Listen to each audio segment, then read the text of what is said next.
क्या बोलते हिंदी क्लास सब बढ़िया। तो कैसे हो प्यारे बच्चों, होपली सब एकदम स्वस्थ होंगे, मस्त होंगे, मजे में होंगे और अपने बोर्ड्स की तैयारी को लगातार कर रहे होंगे। तो मैं हूँ ज्योति, स्वागत है आप सभी का आज की क्लास में। तो बेटा आज का सेशन होने वाला है बहुत ही धमाकेदार, क्योंकि आज हम डिस्कस करने वाले हैं क्लास 10th के स्टूडेंट का मोस्ट इंपोर्टेंट टॉपिक पद चैप्टर का भाग है। पद से लिया गया है भारत माता का मंदिर ये है। तो सभी को good morning, good evening, good afternoon, Radhe Radhe, जय श्री राम, जय भगवान की बोल, जय बप्पा की। तो बेटा आज का चैप्टर है हमारा भारत माता का मंदिर ये है। तो बहुत ही सिंपल सा चैप्टर है, कोई इतना डिफिकल्ट नहीं है, बहुत ज़्यादा ट्रेंडिंग चैप्टर है ये। तो चैप्टर है हमारा भारत माता का मंदिर ये है। तो इसको आज हम पूरा एकदम क्लियर करेंगे, कैसे इसको पढ़ना है, कैसे क्या, एकदम सिंपल से इसकी व्याख्या है। बस आपको थोड़ा सा दिमाग लगाने की ज़रूरत है। अगर आप थोड़ा सा दिमाग लगा लेते हैं तो पूरा चैप्टर आप एकदम दिमाग में छप जाएगा। तो स्टार्ट करते हैं कि भारत माता का मंदिर ये है क्या है। तो आपको चैप्टर के नाम से आपको पता चल रहा होगा कि भारत माता का मंदिर ये मतलब यहाँ पे हमारे भारत देश की बात की गई और भारत देश को क्या एक भारत माता का मंदिर रूप में प्रस्तुत किया गया है। तो सबसे पहले हम बात करते हैं कि इस चैप्टर को लिखा किसने है ना। ये जो कविता है भारत माता का मंदिर ये, इसके लेखक कौन है, सॉरी इसके कवि कौन है। तो बेटा भारत माता का जो मंदिर है, ये जो कविता है, इसको हमारे मैथिली शरण गुप्त जी द्वारा लिखा गया है। ओके तो भारत माता का मंदिर यह किसने लिखा है, मैथिली शरण गुप्त जी द्वारा रचित भारत माता का मंदिर यह कविता है। तो आज हम पढ़ेंगे भारत माता का मंदिर यह है। तो चलिए फिर स्टार्ट करते हैं क्या है। तो भारत माता का मंदिर यह लिखा है कि भारत माता का मंदिर यह है, क्या लिखा है, भारत माता का मंदिर यह है समता का संवाद जहाँ सबका शिव कल्याण यहाँ पावे सभी प्रसाद यहाँ। तो भारत माता का मंदिर यह क्या लिखा है कि भारत माता का मंदिर यह है समता का संवाद जहाँ सबका शिव कल्याण यहाँ है पावे सभी प्रसाद यहाँ।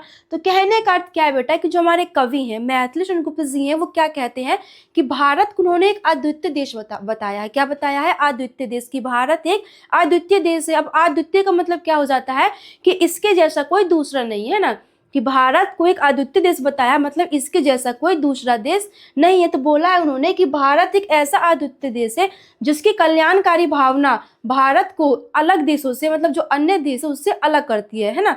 तो भारत एक ऐसा अद्वितीय देश है जिसकी कल्याणकारी भावना उसे अन्य देशों से अलग बनाती है।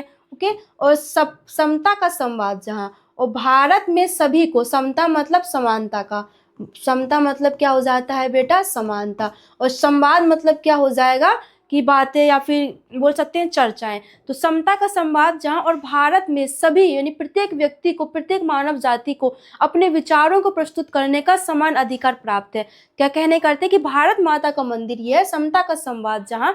तो कवि ने भारत को एक अद्वितीय देश माना है और जिसकी कल्याणकारी भावना है वो भारत को अन्य देशों से अलग बनाती है। और मैथिली शरण गुप्त जी ने मतलब कवि कहता है कि भारत को एक ऐसे मंदिर के रूप में दर्शाया गया है, भारत को भारत माता के ऐसे मंदिर के रूप में दर्शाया गया है जहाँ पर सभी मानव को, जहाँ पर प्रत्येक जाति को, प्रत्येक मानव जाति को अपने विचारों को प्रस्तुत करने का समान रूप से अधिकार प्राप्त है। ओके तो ये हमारे यहाँ तक करते हुए अब आगे लिखा है कि सबका शिव कल्याण यहाँ पावे सभी प्रसाद यहाँ।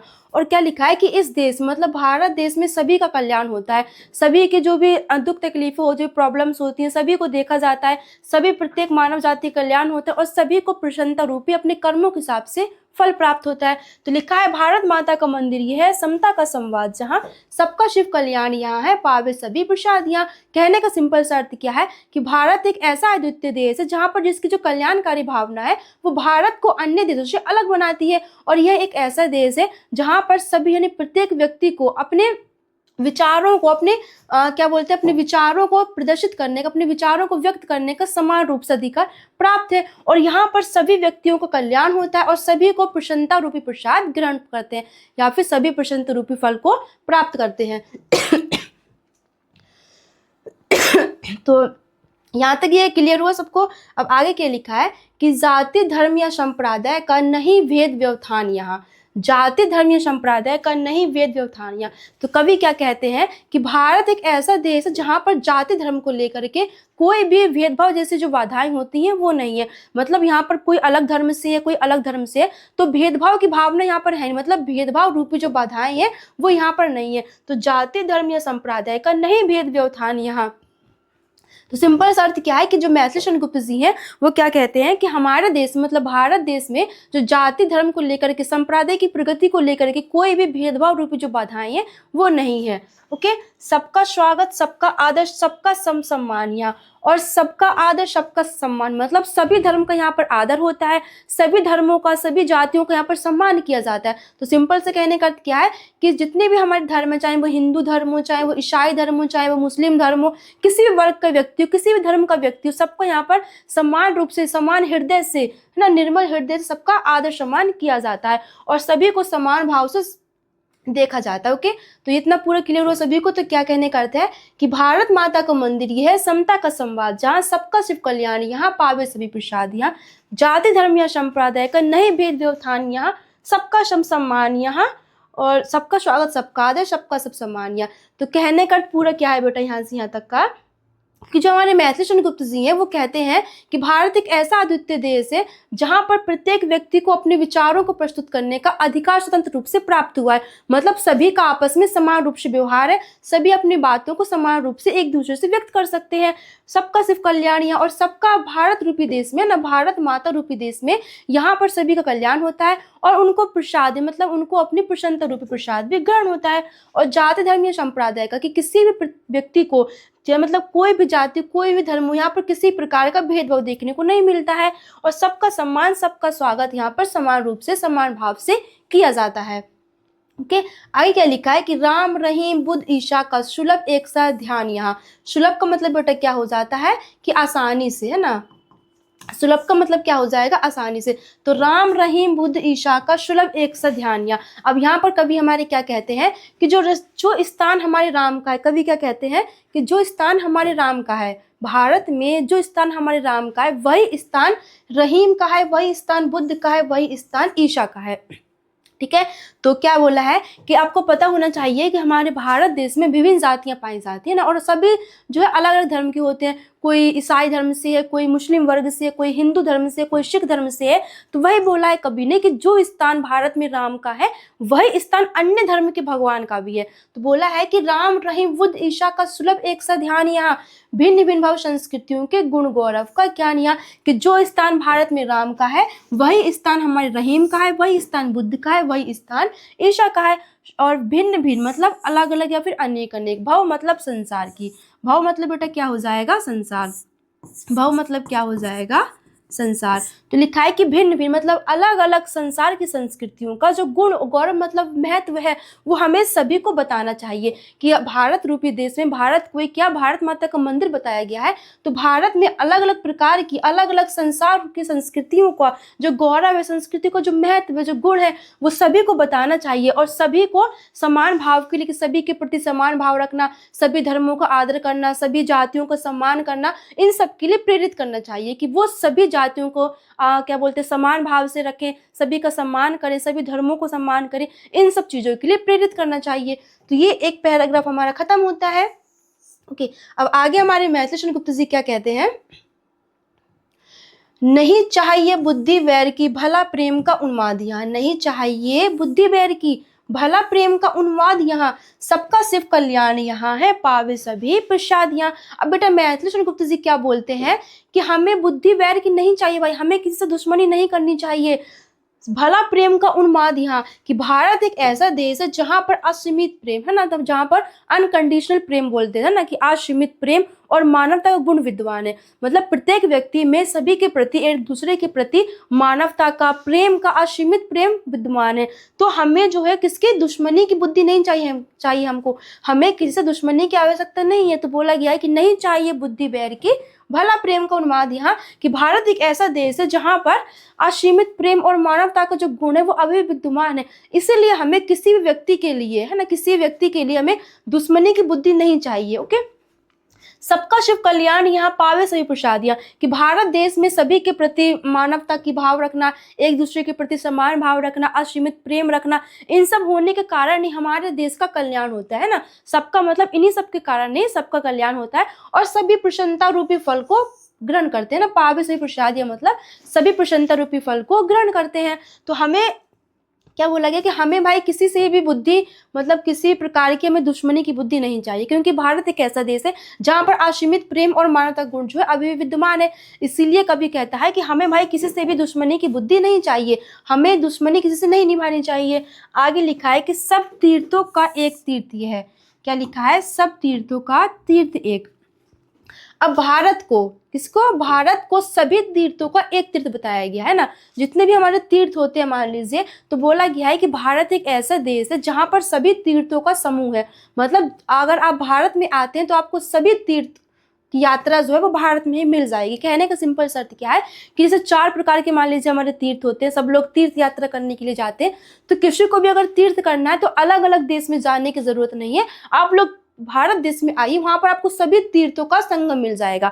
तो लिखा है कि सभी तीर्थों को एक तीर्थ, या हृदय पवित्र बना ले हम, कि आओ सभी मिलकर के भारत में आकर के हम अपने हृदय को पवित्र बना ले, क्योंकि भारत क्या है, सभी तीर्थों का तीर्थ है। क्या है, भारत सभी तीर्थों का तीर्थ है, इसलिए आओ सब मिलकर के हम अपने हृदय को पवित्र बना ले। कहाँ पर पवित्र बनाना पड़ेगा हमको, भारत देश में आकर के। तो सभी तीर्थों का एक तीर्थ यह है, हृदय पवित्र बना ले हम, कि भारत में आकर के हम अपने हृदय को पवित्र बना ले। किसको पवित्र बना ले बेटा, अपने हृदय को पवित्र बना ले। आगे लिखा है कि आओ यहाँ अजात शत्रु बन, सबको मित्र बना ले हम। तो कवि क्या कहता है कि आओ यहाँ मिलकर के हम अजात शत्रु बने। अजात शत्रु का मतलब बेटा क्या हो जाता है कि जिसका कोई शत्रु ही ना हो, मतलब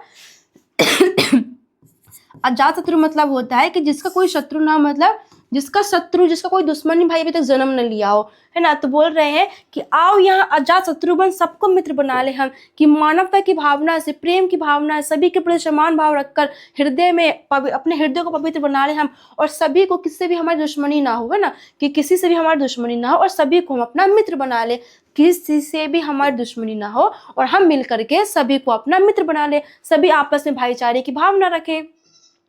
तो यही बोला है कि सभी तीर्थों का एक तीर्थ या हृदय पवित्र बना ले हम, आओ अजात शत्रु बन, सबको मित्र बना ले हम, कि जो भारत देश है वो तीर्थों का एक तीर्थ है, यहाँ आकर के हम अपने हृदय को पवित्र बना ले, और सभी से, किसको, सभी के प्रति मित्रता की भावना रखें, और किसी कोई भी हमारा शत्रु या फिर कोई भी हमारा दुश्मन ना हो।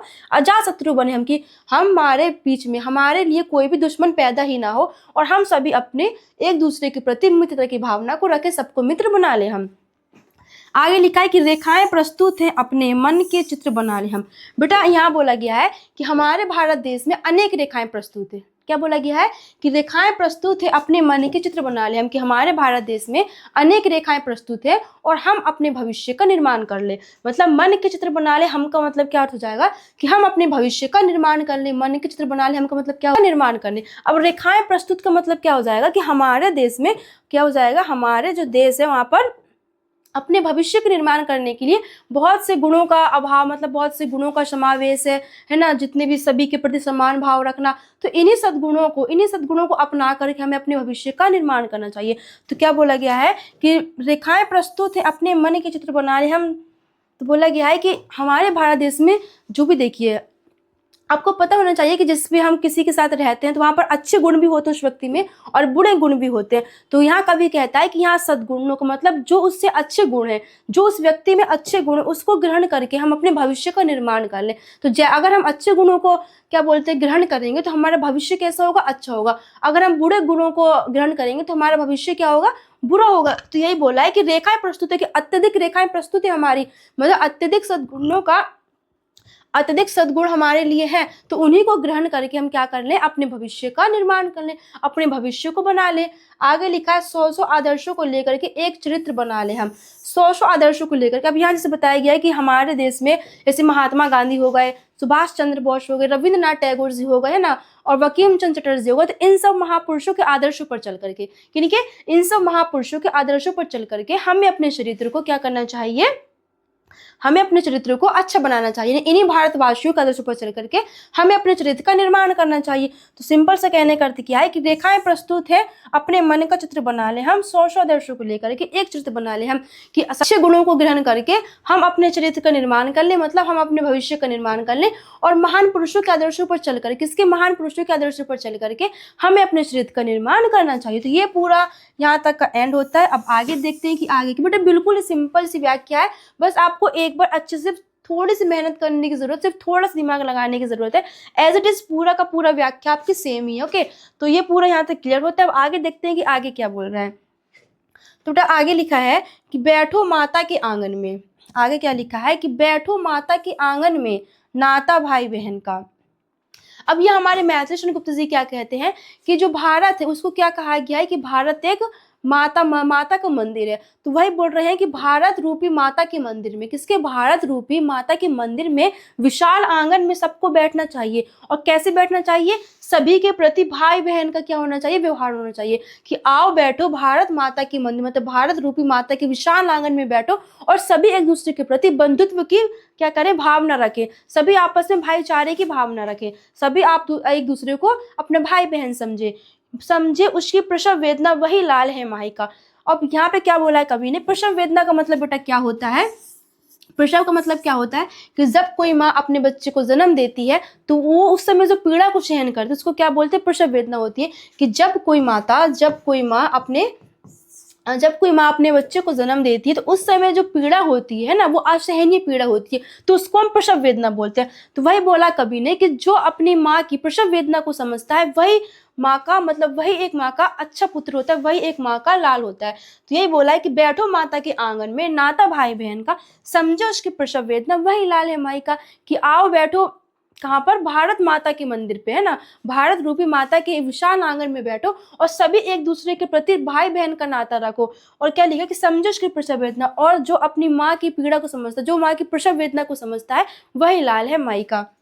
ओके, आगे लिखा है कि एक साथ मिल बांट लो सबका हर्ष विषादिया। और कवि कहता है कि सभी आपस में मिल करके, सभी भाई बहन, सभी व्यक्ति आपस में मिल करके अपने सुख दुख को बांट लो, क्या कर लो, एक साथ मिल बांट लो अपना हर्ष विषादिया, मतलब सभी आपस में मिल करके जिसकी भी कोई दुख तकलीफ है, जिसकी भी खुशी है, जिसका भी दुख है, वो सबको आपस में बांट लो और सबका शिव कल्याण यहाँ पावे सभी प्रसादिया। और इसी तरीके से हमारे देश में सभी का कल्याण होता है और सभी अपने फल को प्राप्त करते। क्या मतलब है कि सभी प्रसन्नता रूपी प्रसाद को ग्रहण करते हैं। तो क्या कहने करते भाई, दोबारा से देख लेते हैं कि बैठो माता के आंगन में, क्या बोला है कि बैठो माता के आंगन में, नाता भाई बहन का, समझे जिसकी प्रसव वेदना वही लाल है माई का। ओके, और वही लाल है माई का, एक साथ मिल बांट लो अपना हर्ष विषाद, यहाँ सबका शिव कल्याण यहाँ है पावे सभी प्रसादियां। तो मैथिली चंद्रगुप्त जी क्या बोलते हैं, उन्होंने भारत माता को क्या बोला है, भारत माता को एक माता की, और भारत को एक भारत माता के मंदिर के रूप की क्या दी, उपाधि दी है। तो यही बोल रहे हैं कवि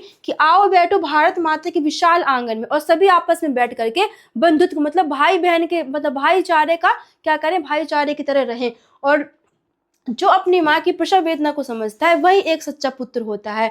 और एक साथ मिल बांट लो अपना हर्ष विषाद, और सभी को आपस में मिल करके, सभी भाई बहन को, सभी को आपस में एक दूसरे का दुख बांटना चाहिए, एक दूसरे का सुख बांटना चाहिए, सभी को हर्ष के साथ, सभी को खुशी के साथ एक दूसरे के साथ व्यवहार करना चाहिए, सभी को खुशी खुशी एक दूसरे के साथ रहना चाहिए। और इसी वजह से हमारे भारत देश में सबका कल्याण होता है। वो क्यों होता है, क्योंकि सभी एक दूसरे के प्रति समान भावना रखते हैं, सभी एक दूसरे की रिस्पेक्ट करते हैं और पावे सभी प्रसाद, और सभी अपना प्रसन्न रूपी प्रसाद को ग्रहण करते हैं।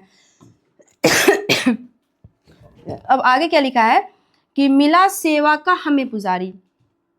अब देखिए यहाँ पे मिला सेवा का हमें पुजारी। अब बेटा यहाँ से क्या किया गया है, यहाँ से हमको बताया गया है किसके बारे में, महात्मा गांधी के बारे में। तो कवि ने यहाँ पर महात्मा गांधी की व्याख्या की गई है। सेवा का मतलब बेटा क्या होता है, सेवा।